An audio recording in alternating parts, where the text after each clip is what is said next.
Rossiya propagandasi chegaradan chiqdi. Rus faylasufi Dugin O'zbekiston mustaqilligini inkor qildi. Suveren O'zbekiston, Tojikiston va Qirg'izistonning mavjudligini qabul qilib bo'lmaydi.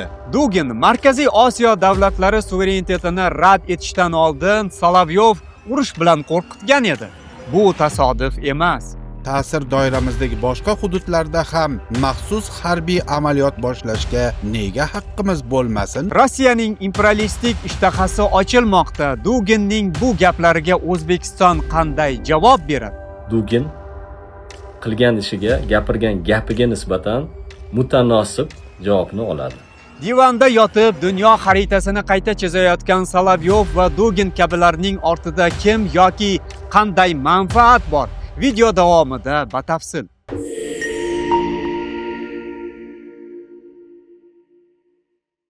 Rossiya siyosiy doiralarida va markaziy telekanallarda go'yoki mustaqil tahlilchi yoki erkin jurnalist niqobini kiygan, aslida esa Kremlning ichidagi gaplarni tashqariga sizdiruvchi to'tiqushlar yana sayrashni boshladi.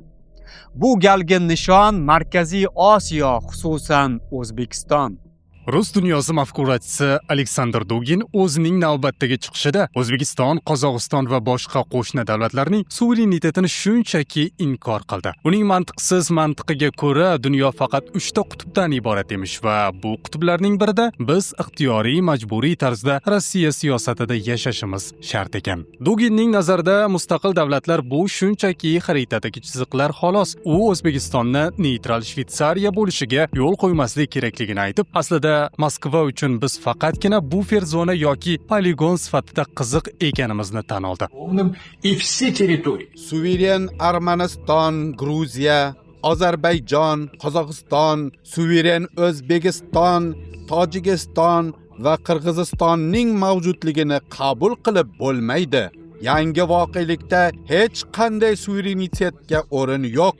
Ular yoki biz tomonimizda yagona ittifoqimiz tarkibida bo'ladi yoki G'arb, Yevropa ittifoqi, Amerika uchun ayrim holatlarda esa Xitoy uchun tayanch maydoniga aylanadi. Bu gaplar xuddi o'rta asrlardagi feodallarning qo'shni yerlar meniki bo'lmasa, dushmanniki bo'ladi degan qoloq falsafani eslatadi.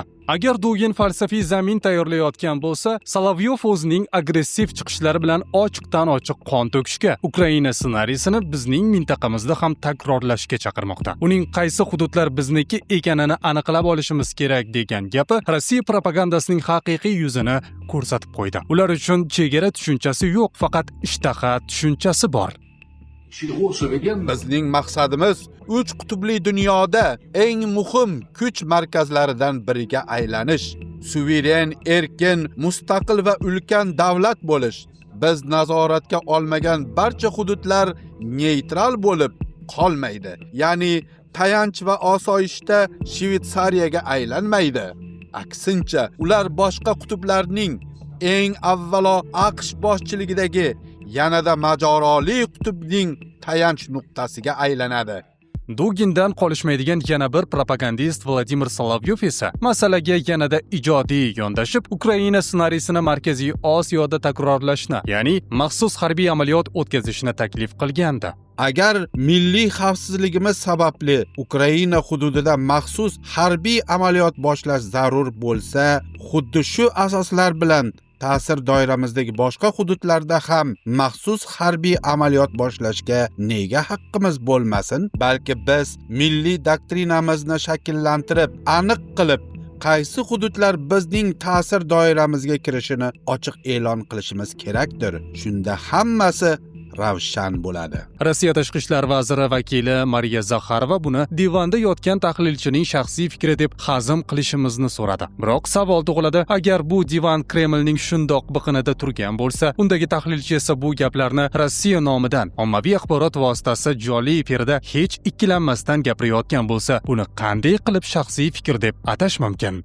Jurnalist bildirgan fikrlar uning shaxsiy fikri. Bu Moskvaning rasmiy pozitsiyasini aks ettirmaydi.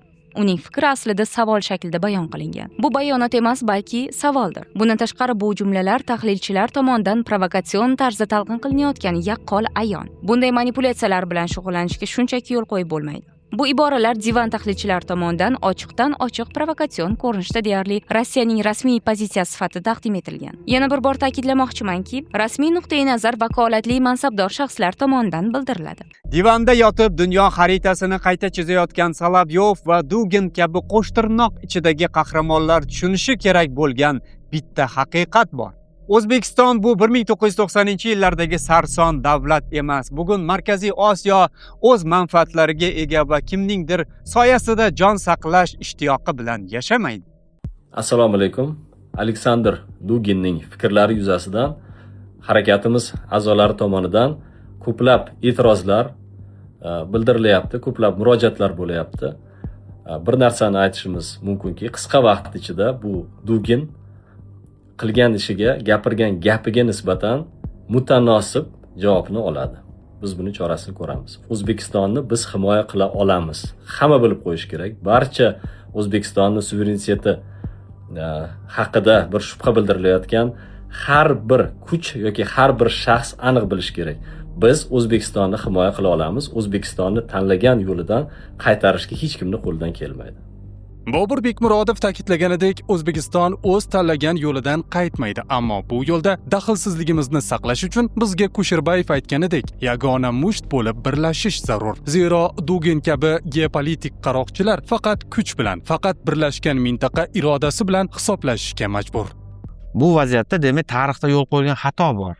Ya'ni biz o'zimizni erkimizni xalqlar o'zini qaysidir ma'noda kelajagini yo'qotishiga sabab bu bo'linish bo'lgan, birikmaslik bo'lgan o'z davrida, ya'ni Markaziy Osiyo xalqlarini ana shu xatoga yo'l qo'ymaslik, ya'ni tajovuzkorlikka qarshi umumiy harbiy blok tuzish, birgalikda qarshi turish siyosatini olib borish kerak. Ya'ni Markaziy Osiyo mamlakatlari bu yerda bitta O'zbekiston nima qilib ishlasa qila olmaydi. Bu yerda shu Markaziy Osiyodagi barcha 5 ta mamlakat yakdil holda tursa, buni harbiy blok shaklida qiladimi, boshqa shaklda qiladimi, buni vaqt ko'rsatadi. Lekin shu masalani ko'rib chiqish kerakligini bugun kun tartibga olib chiqish vaqti keldi. Tezlik bilan. Ana o'shanda bu tajovuzlarga qarshi turish mumkin bo'ladi. Ana o'shanda suverenitet saqlab qolish mumkin bo'ladi. Xohlaymizmi, yo'qmi?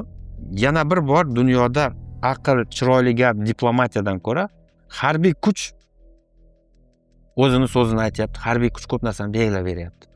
Demak, harbiy sohada ham bugun integratsiyani kuchaytirish kerak. Ana shu Markaziy Osiyo mamlakatlari bir bo'lib harakat qilsa, hech kim ishlasa qila olmaydi. Yakka harakat qilsa, bo'lib tashlash siyosati bo'ladi va bo'lib tashlash siyosatida demak, qo'pol aytganda suverenitetni yo'qotish, qullikka olib borish imkoniyati oshib boradi. Bizning xulosamiz shu. Boshqa yo'limiz ham yo'q.